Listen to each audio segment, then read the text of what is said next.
What do you want to talk about? Parkway, Animal Rehab Center. New arena. New arena? Okay. Or the library. Library?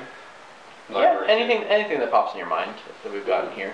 I'm actually really impressed by the library, so I wouldn't mind gushing over it. So, 1, 2... Ba-ba-ba-ba-ba.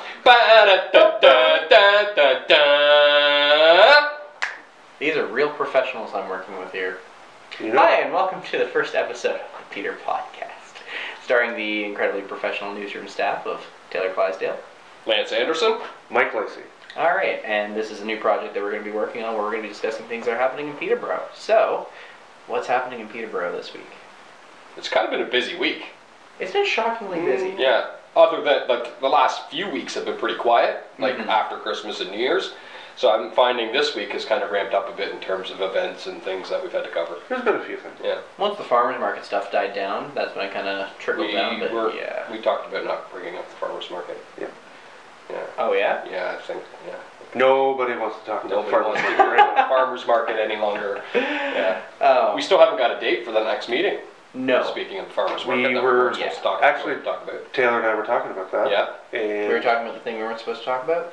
Yes. Yes. And that's within the next couple weeks. It would have to be because they had 30 days after the last meeting to book the next meeting. Yeah. So Yeah, we'll see what happens with that. I mean, they have to book a meeting. It's just when, and it has to be soon. So, well, what was the biggest story for you two?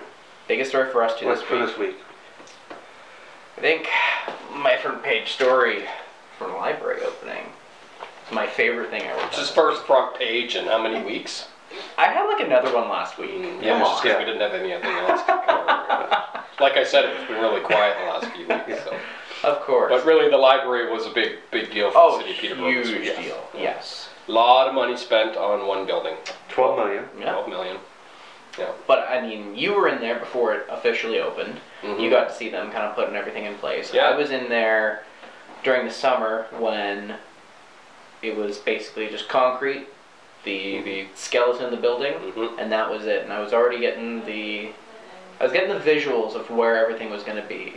Back when they had carved out that huge entryway into the lower level, and you could start to see sunlight going into the basement, which I mean was. It's definitely impressive. Knowing what it was like beforehand, which many people do, but it's updated. They've updated it incredibly. Like it really does look state of the art. Like it's brand new in there, and it definitely needed an overhaul. But $12 million overhaul for a library to me seems a little expensive. Well, it is interesting that you mentioned that because that was something the mayor, he spoke at the opening of the library, and he actually mentioned that. He said, you know, there's a lot of people that are looking for this for housing, for employment, to go do a lot of other things, but we thought if we were going to put $12 million into something, we're going to put it in the library, and it will kind of meet a little bit of all those needs because, you know, library isn't just a place where you read books, it's a place where people go to use computers to write out their resume because they might not have computers or access to the internet at home. It's true. It's a place where you might do research material to get yourself through university. I mean, I used my campus library for untold number of projects when I was in there. So I think it is a community hub. I There's think no the question. other side to that is other cities combined. So if they need to build a new arena, and they need a new library, and a swimming pool, they put them all together. And And I it think saves down on the cost. well, if you look at what they're doing in Cavan-Monaghan with their recreational complex, there's no library in it, but like they have a multi-million-dollar new complex going in. That's right. And it's built for, it's a single pad arena now, but then they've left a large amount of space so that they can build onto it later. So that's kind of what they're building out there is not just one thing, but a community hub. No, I think the criticism I think people had of the library was you're just building a library. Yeah. When you can take that money purpose. and you can take that money and combine it with other money to build something bigger that would accomplish more. Mike, you and I both have kids in hockey. Yeah. We go to hockey rinks multiple times a week outside of the city. We've seen huge, like, centers, facilities with multiple pads, multiple purpose buildings. Like Belleville is a prime example. You know, you've got 3 or 4 pads there plus a swimming pool, plus a gymnasium, plus a library. And meeting rooms. And conference centers and meeting rooms. So okay, here's the question. This whole thing in one area. You both have kids. How often have you taken your kids to the library? Peterborough Public Library. I can't remember the last time I took my kids to the library. Yeah, me either. Yeah. Now, is that for what reasons? I think primarily because I can get the information they need for school or whatnot online. Yeah. Right? I think I took them once in, probably 3 or 4 years ago just to get them out of the house on a Sunday afternoon. We went over. But I live out in Ennismore in Selwyn Township, and we have the Bridgenorth Library is the one I would attend, or the Ennismore Library, which isn't anywhere near the sizes of Peterborough's. That's not, and not to bash the Peterborough Library. No, we're not. No, it's a beautiful... I know it has... Yeah. I know it has a number of uses. I just... Well, and that's what I was talking to some friends who attended the opening, and they've got that big, huge multi-purpose room that's facing out to the street now. They had they had catering in there, so that's where they had all the people coming out and getting food. Oh, I'm sure but, they used. There were some people who were in there talking who were saying like, "Oh man, I can't wait to get in there and use that space because it's such a large space that's very open to." What you want to do with it, workshops, classes. Is that the space upstairs? That's the space upstairs. So yeah, when you go up to, that kind of radial ramp, when you first get in there, it's the very first, if you look in through that big, huge window, that's on the that street, spot. That's that Because I know there was that multi-purpose room in the basement where they held the giant, hold the giant book sale twice a year. That's still there, but in the past, it was like a cave in there. It was dark and very dingy. Now it's bright. They got new lighting and it looks really good now. So. Well, when I was doing the tour, when it was just the foundations of the building, and they had dug out that big staircase, I forget who from the library had said it, but they had said, we don't consider it a basement anymore. We just consider it a lower level. And I think that's very apt because it no longer feels like the place where you hold book sales. It feels like the place where, well, it's a children's area now. It's bright, it's colorful. It's part of it. Yeah.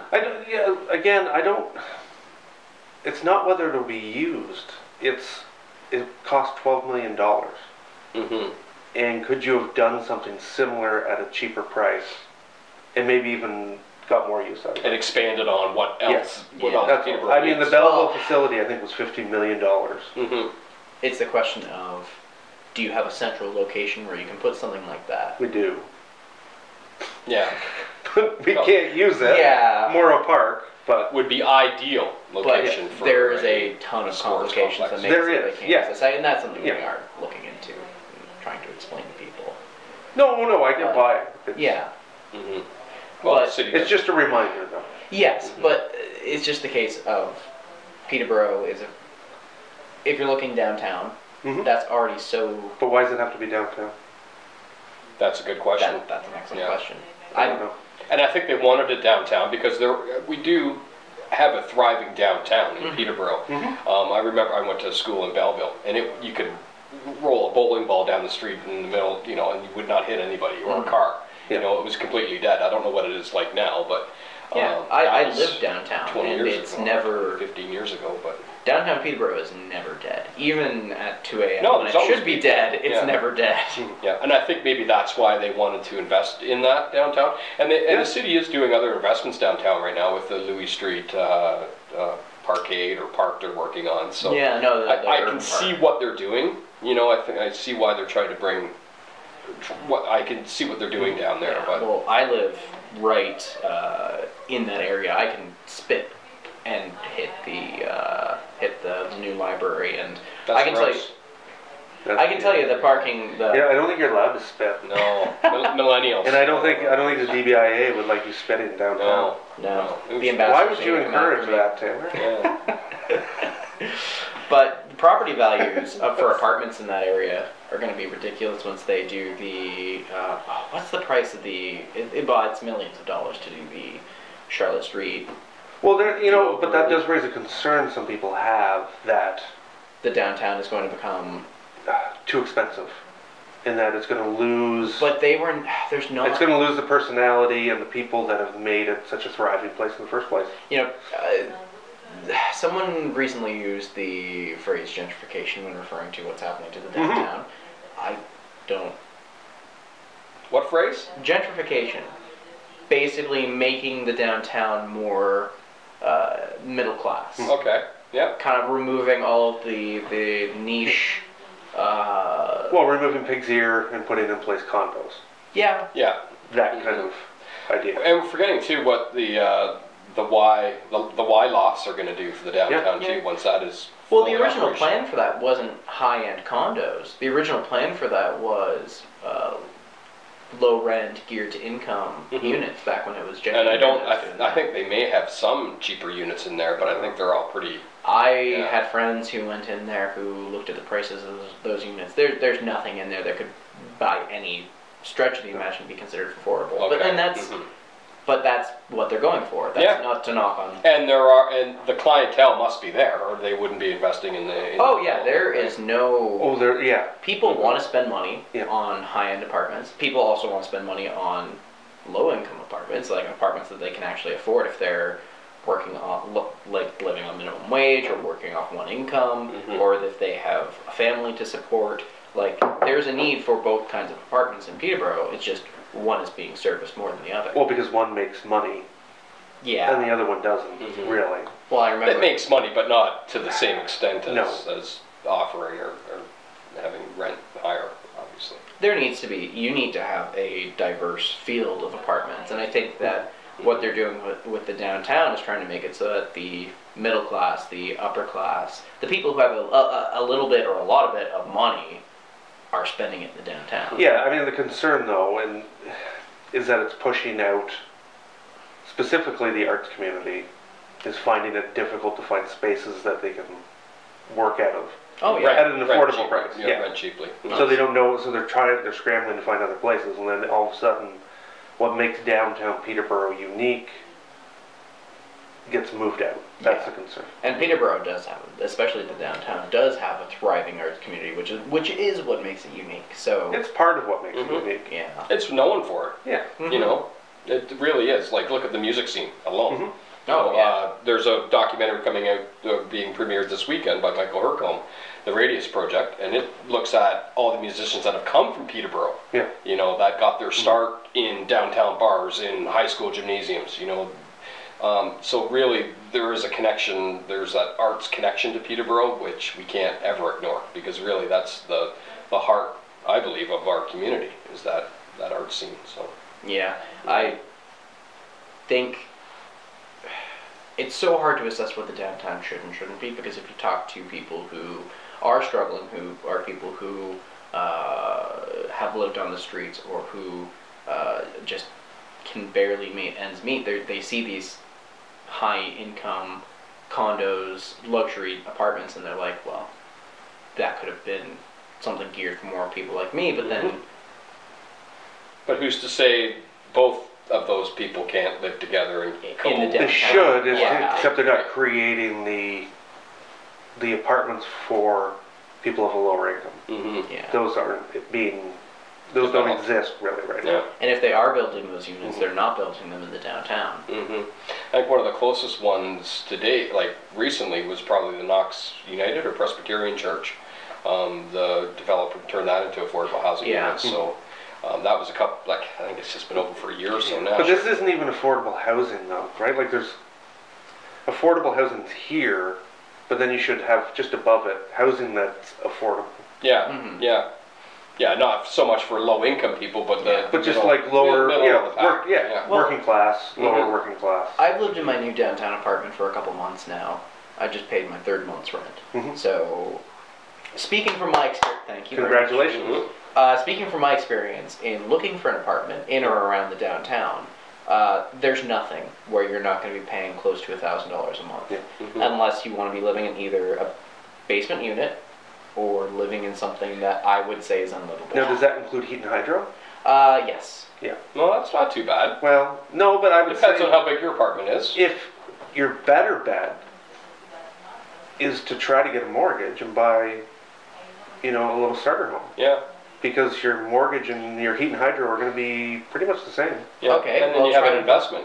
Yeah, well, the problem is there's not enough residential development No, coming that's in right. Peterborough. I know. We've got some suburbs being worked on. I mean, you've got the Lily Lake Road development, but you're years away from that. Yeah. And I guarantee you, the first phase, when that finally goes up for sale, they had development in Millbrook where they sold hundreds of homes over the course of a weekend. Yeah. I guarantee you, in 3 days, the first development Oh. and the first phase of development on Lily Lake Road will sell out. Yeah.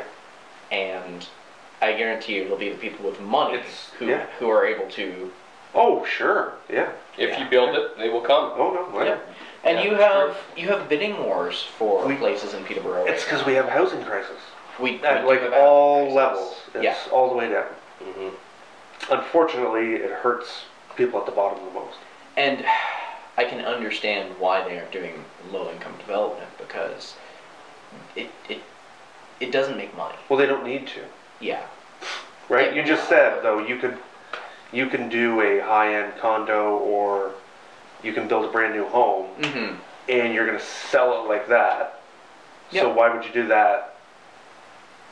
Like, why would you put any effort into doing lower housing? Well, You want to optimize your return on investment. Well, yeah, you're going to make a ton of money off Yeah, it. exactly. Yeah. Well, I was speaking to a developer a couple months ago, and he says the only reason why we have high-end development, and that subsidizes the low-end units that we own. Oh, sure. Yeah. Well, Like we yeah. just couldn't do one without the other. Mm-hmm. Yeah.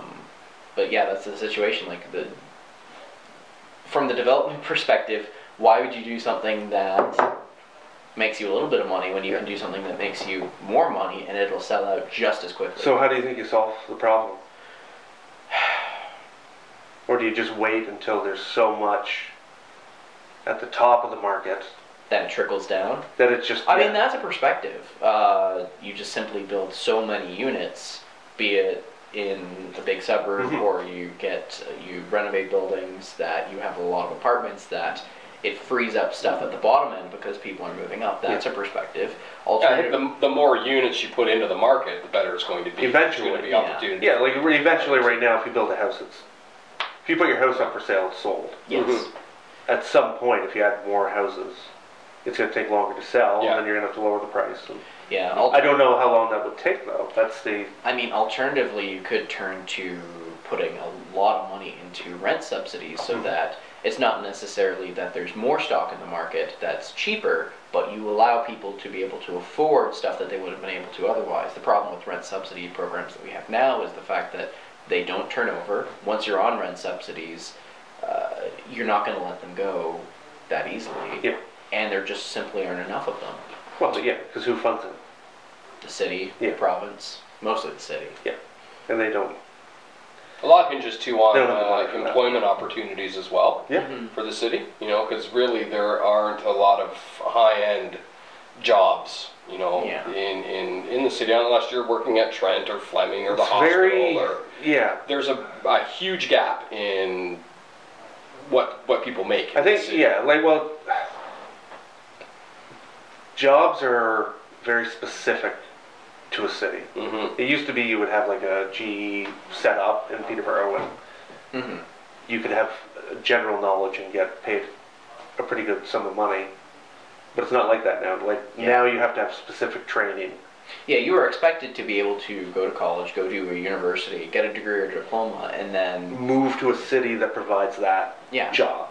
Oh, I had a Right. family that had to move out west in Yeah. order to get a job because that's where the employment opportunities Well, were. For that field, though, is what I mean. Like, Yeah. different cities focus on different fields of... Mhm. The city's coat of arms has a Latin phrase on it, and I don't know what the Latin word is, but I believe it translates into something: nature sustains and industry provides. Yeah. That's the motto. I don't think it sustains though, but anyway, I know the industry provides is the bottom one. So when that coat of arms or that motto was invented or developed, that was in the heyday of Quaker and GE and all Oh, these yeah. factories pumping out products and Yeah. workers and Back thousands. when we were the electric city. We were, and that's why. And maybe the city needs to relook at its logo, but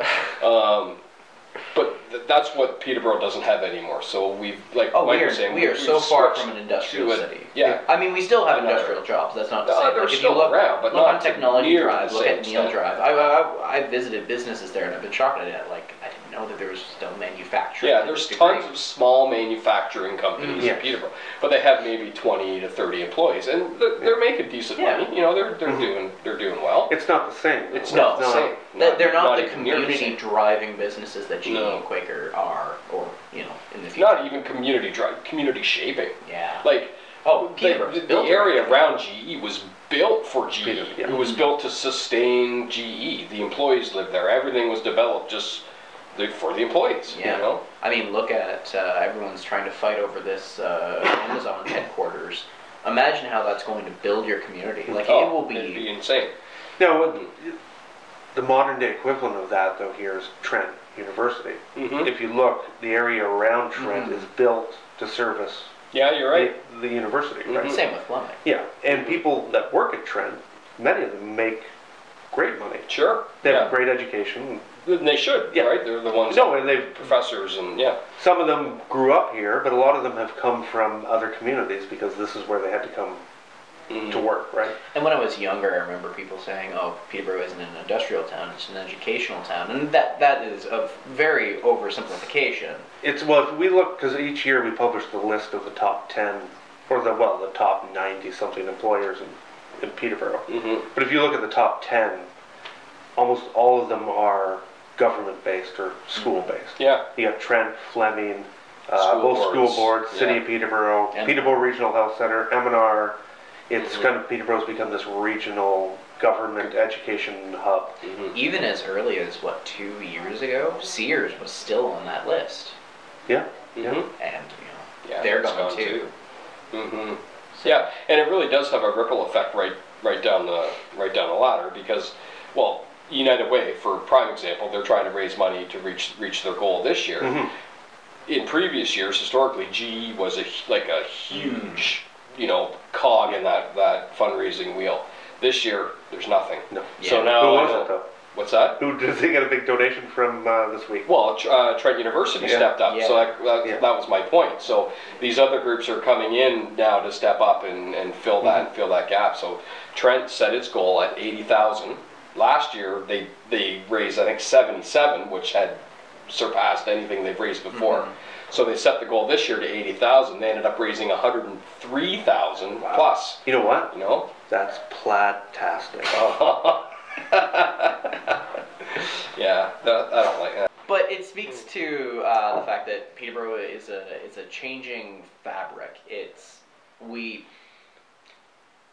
Peterborough. Not just Peterborough. Yeah. Canada. Yeah. Even the Western. Really. I mean, we're really dealing with the fact that we're still reeling from the fact that industry is not here anymore to the degree that it once was. Our manufacturing base is a lot smaller. The war has been over for a long time. Yeah, and that's what a lot of these factories were built for back in the day. Well, they were. I think for the war effort. You got to remember too,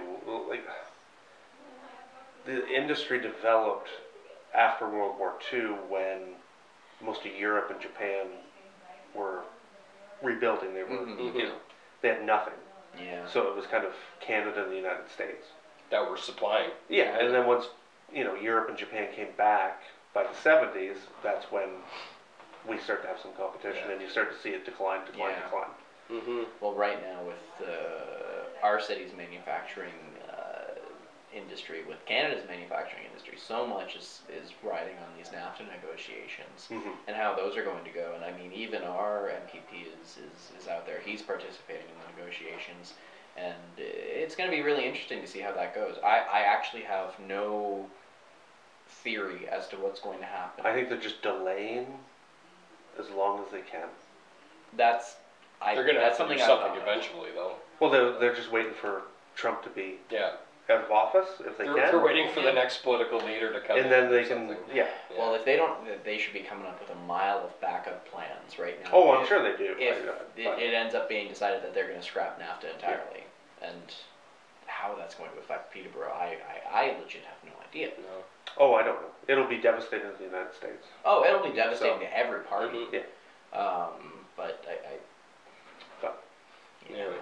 What else we got on our list there, Taylor? Yeah, I think we've crossed up a couple of things, but something I've been working on all week that I just kind of wrapped up, and it will be up this morning that this comes up, is I've been working on a timeline on the Parkway issue. What? Going back to What'd you say? the Parkway. That's a bad word in Peterborough. We have a couple bad words. What's- in this Wait, what's the episode. Parkway? What's the Parkway? I've Well, never heard of that. Heavens!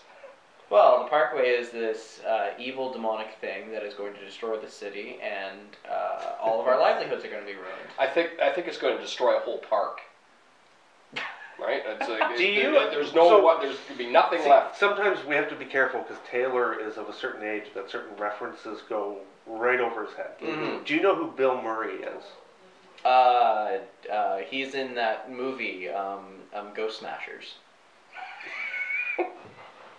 He did a movie called Close. Groundhog Day. Oh, yeah, I know Groundhog Day. Okay, that's Yeah. the Parkway debate. I feel like I'm in my own living ground. That's a good analogy. That's In a the good way to short describe time it. span that I have been involved with this, I have seen the conversation loop over it. And my biggest fear right now is that we get to this fall election and the conversation just starts right back to It will. In fact, History repeats itself. It will. No, what will happen is there will be no resolution, and then nobody will talk about it. Yeah, until the next election. for a few more and years. that's what we've discovered in Mm-hmm. looking up the timeline of the issue, is that it restarted in the early 2000s, got to 2003 when there was a referendum.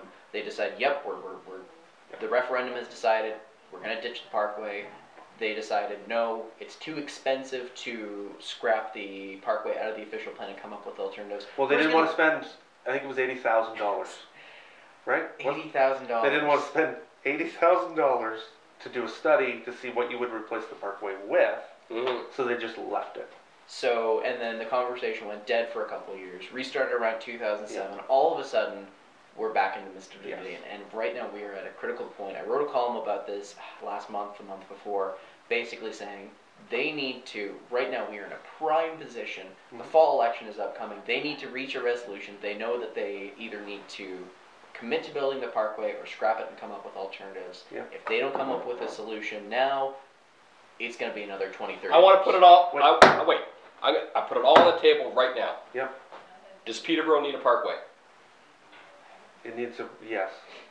You said no. Yes or no? Does Peterborough need a Parkway? It's too complicated. He can't It's do not that. complicated. Does Peterborough need a road that goes from north to south? Yes.